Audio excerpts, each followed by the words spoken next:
Thank you very much. And thank you for organizing this conference. It's a pleasure to attend it. My name is Martin Fejrskov. It's a last name that's pretty hard to pronounce. That's true. I work at Telenor in Denmark. That's one of the major ISPs in Denmark. And I'm doing an industrial PhD together with the Aalborg University, also in Denmark. As I work at an ISP, my main focus is ISP cybersecurity research. And an introduction to the problem is that Telenor, as many other companies, wants to provide their customers with better and, first of all, easy cybersecurity protection. You could say that Telenor, as an internet service provider, well, we have access to all the traffic, all the customers' traffic, and we could just buy a bunch of commercially available products and set them up and inspect traffic. That sounds pretty easy. However, it turns out that there's a lot of legislation that restricts ISPs in particular from actually doing this, especially when it's not anonymized. And the commercially available products, they don't really work with anonymized data, at least they don't seem to. So what was supposed to be an easy project suddenly became hard. There's no easy solution to this. The first step is to choose an anonymization policy, because the legislation says we have to do that. And that is what this paper essentially is about.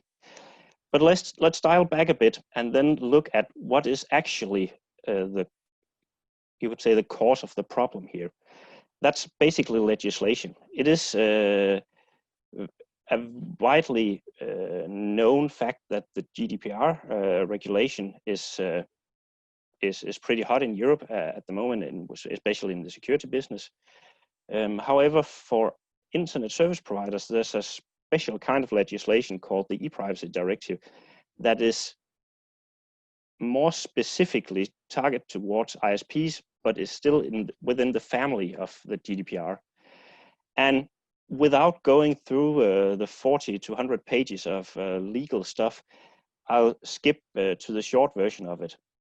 And that is that if we do not have explicit consent on looking at some particular piece of data, then only the data we actually need to use in order to deliver the IP packet or do the transmission can be used by us for anything, and only when anonymized. If you think about it, that's quite of a strict restriction, actually. It's my normal method of telling it to other people is that we are the postal service. We can't, of course, look into the individual envelopes. We can only look at the outside of the envelope, who's the letter from and to, but we can only save that information in an anonymized form as well. Also, the legislation makes a clear distinction between pseudonymization and anonymization. The reason I pointed out here is that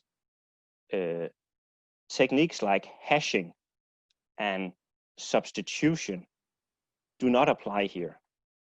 They are considered pseudonymization rather than anonymization, and that's actually something that's legal papers discuss as well. Okay, given that we have established that we can only use what we're already using for the purpose of delivering the packet, then what kind of data sources do internet service providers actually have available? In the paper, I list some of them using Telenor Denmark as the obvious example from my perspective. I won't go into details with all of the various data sources here, but I would like to put a comment on the different categories we have. Because basically, as you can see in the third column, I've looked at every data source and then thought, what legal restrictions applies to this data source? And for example, the log of which customer is assigned which IP address, well, we can only use that when it's completely anonymized. whereas we have other data sources that could only be used if we have an explicit consent. Some don't contain personal information at all. For example, the database of where are our cell towers with the geographical positions, because it doesn't contain any personal identifiable information anyways. The upshot of this is that getting contract or consent to do cybersecurity research from all, and I mean each and every one of the an ISP's customers, that isn't really feasible. Therefore, the only feasible approach is to use anonymized data only. And looking at this list, NetFlow and DNS data seem to be available both from a legal and practical standpoint. So those are the ones we intend to do cybersecurity research on.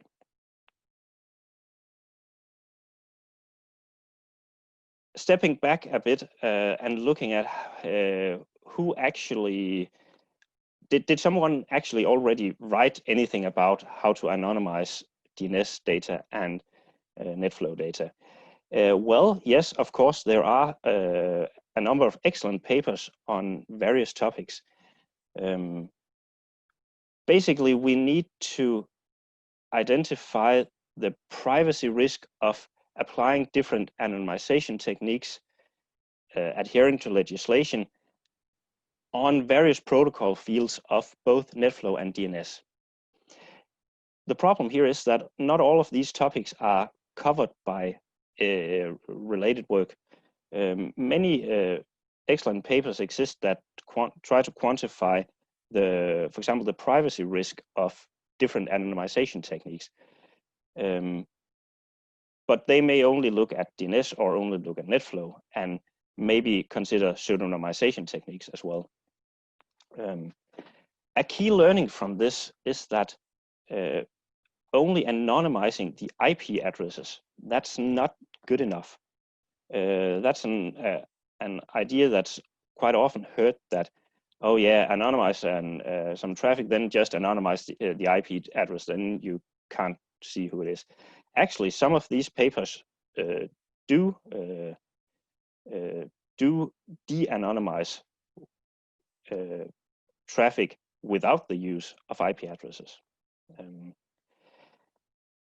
But the related work here, as I write it, provides sufficiently many fragments of knowledge for us to be able to suggest a suitable anonymization policy for the general field of cybersecurity research.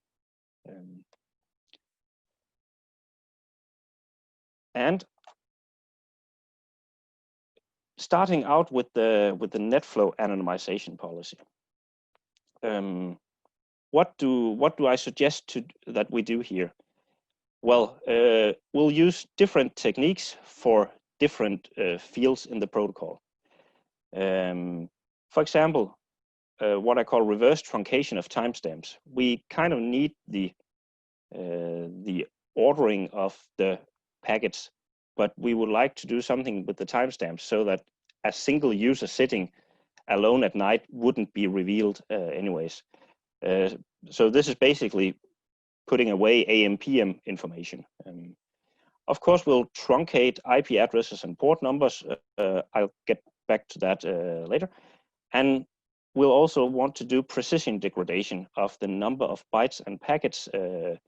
That is in practice achieved solely by the use of NetFlow sampling, because as most of you are aware, the NetFlow will apply sampling on packets, which will in itself degrade the precision here.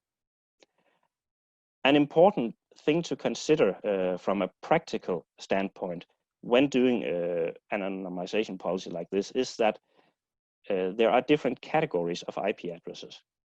Some of our customers have their own public IP address, or technically speaking, it's owned by the internet service provider, but there's a single public IP address assigned to one customer. In some cases, the customer himself does NAT based on that one. In some cases, that's not the case.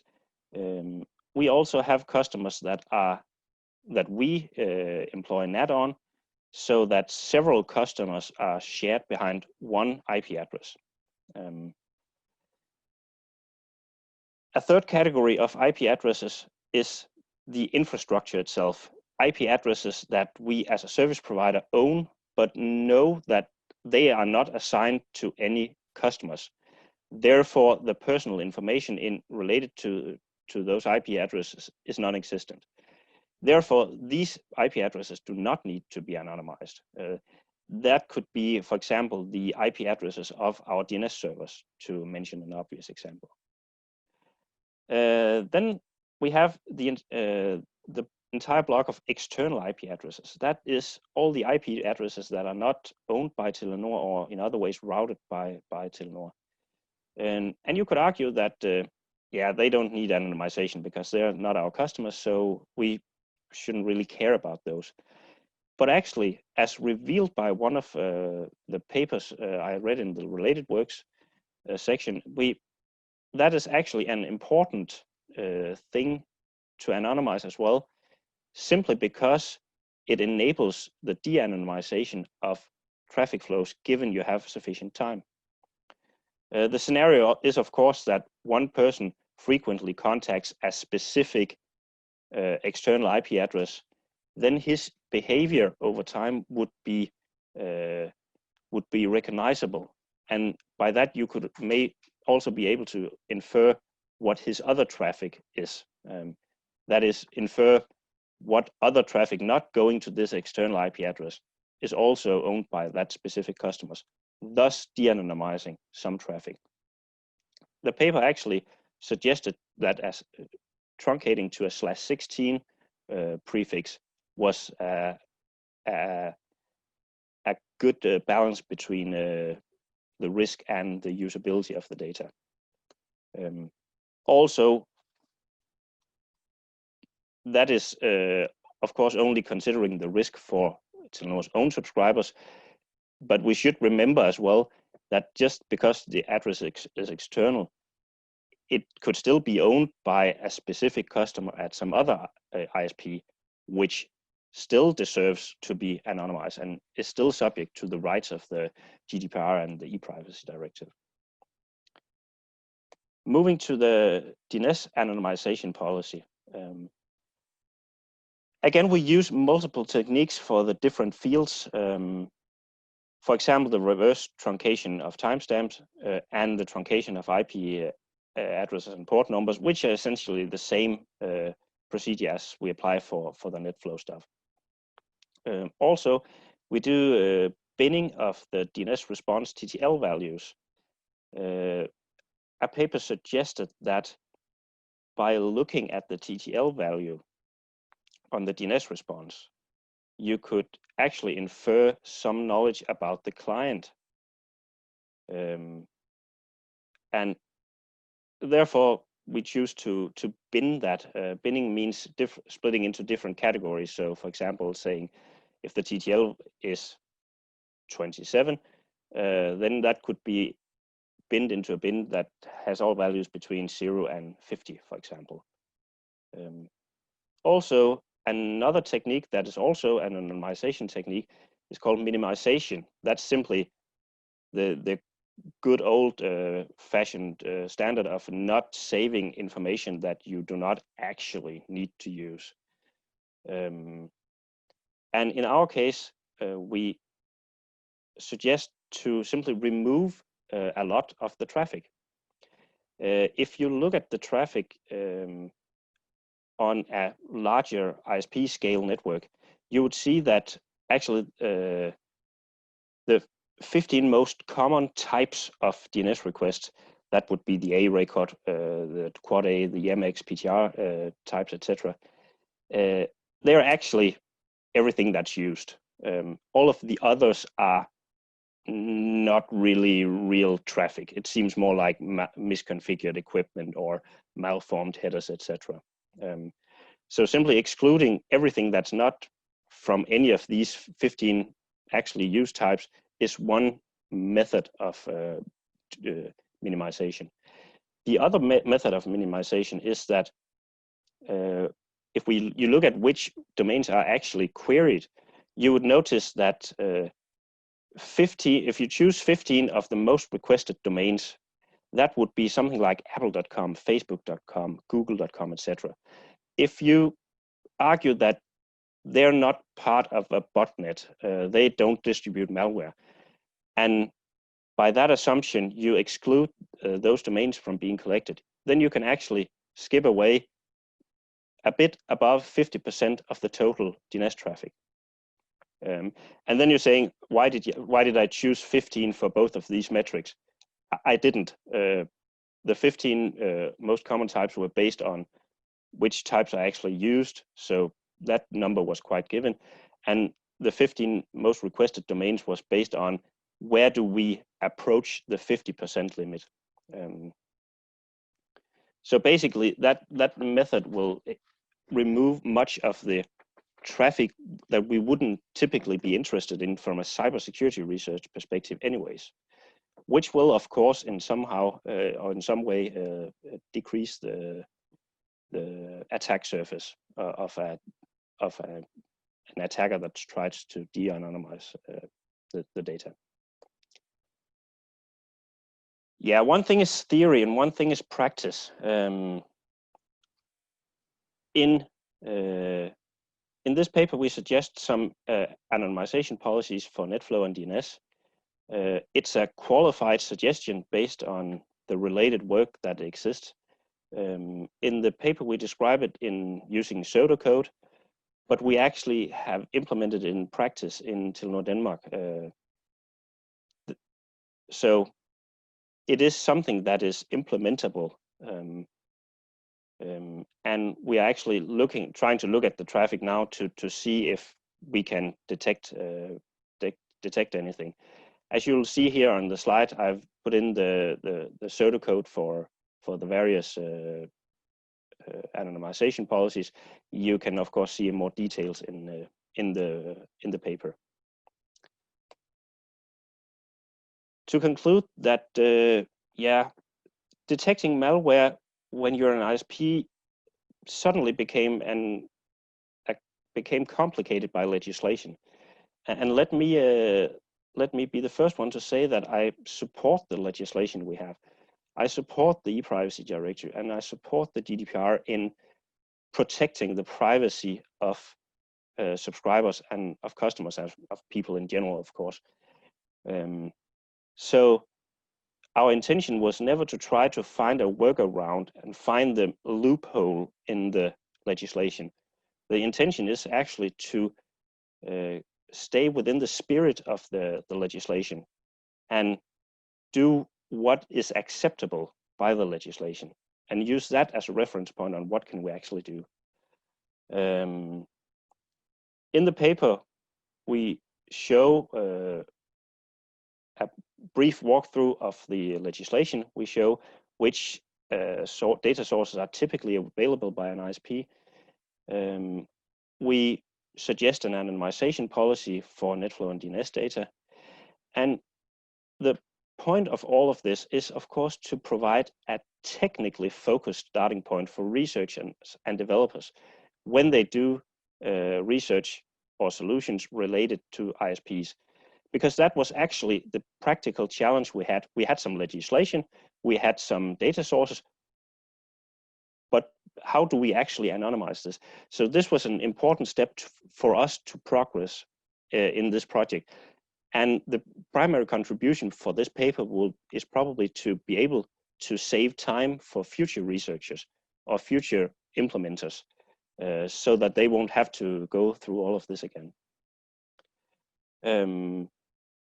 The future work is, of course, to see if the anonymized data is it actually usable in practice. Can you actually do something meaningful if you have anonymized data in such a relatively draconian way as we're doing here?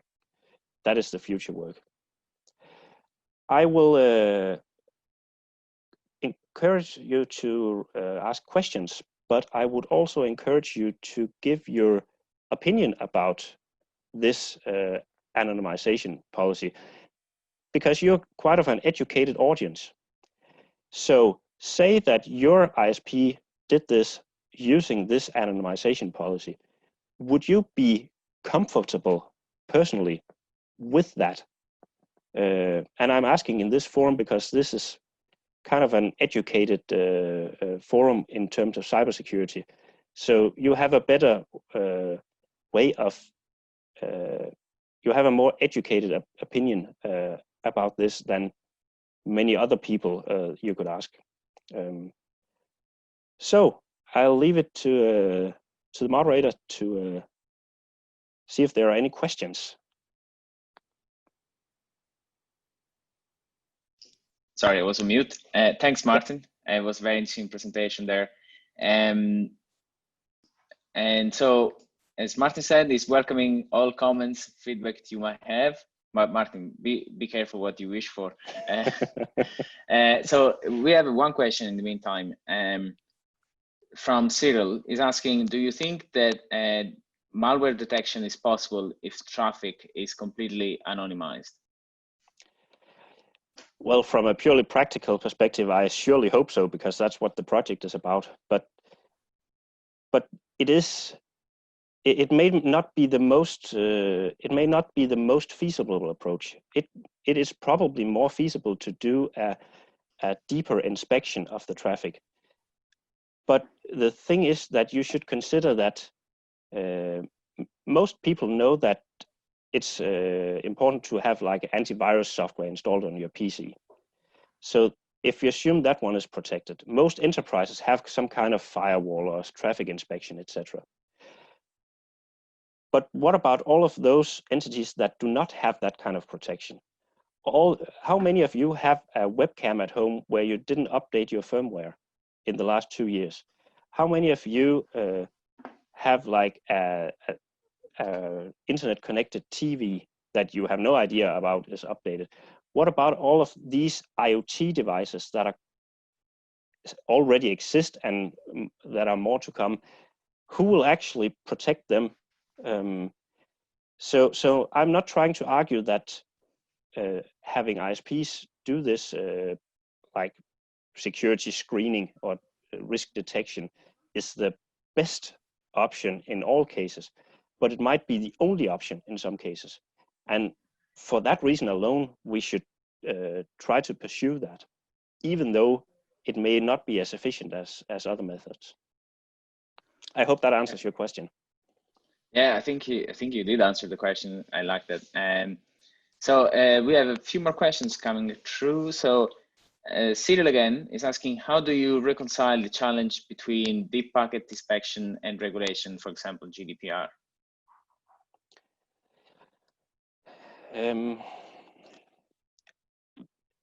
I would say it depends it actually depends a lot on the viewpoint, because one of the things that's very clear in the GDPR is that it doesn't address specific use cases. For the ISPs consideration, there's this e-privacy directive that's kind of a specialization of it.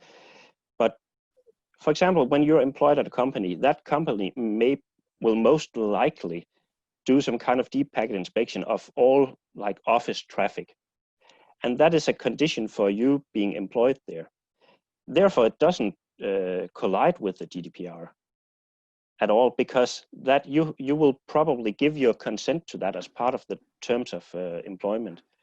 The problem starts when you can't avoid it, and the problem starts where you don't know about it, which is typically, for example, the ISP case. Should an ISP do deep packet inspection, that would definitely be a violation of the GDPR, an obvious violation, unless, of course, you have provided consent for it. And some people know if they have provided consent for stuff like that, and some people don't. But the important part is that as an ISP, you can't just do DPI inspection with a consent that is in line 2000 of a 70-page standard subscriber sign-up formula. That's not how it works. So there's not really a collision between deep packet inspection and the GDPR.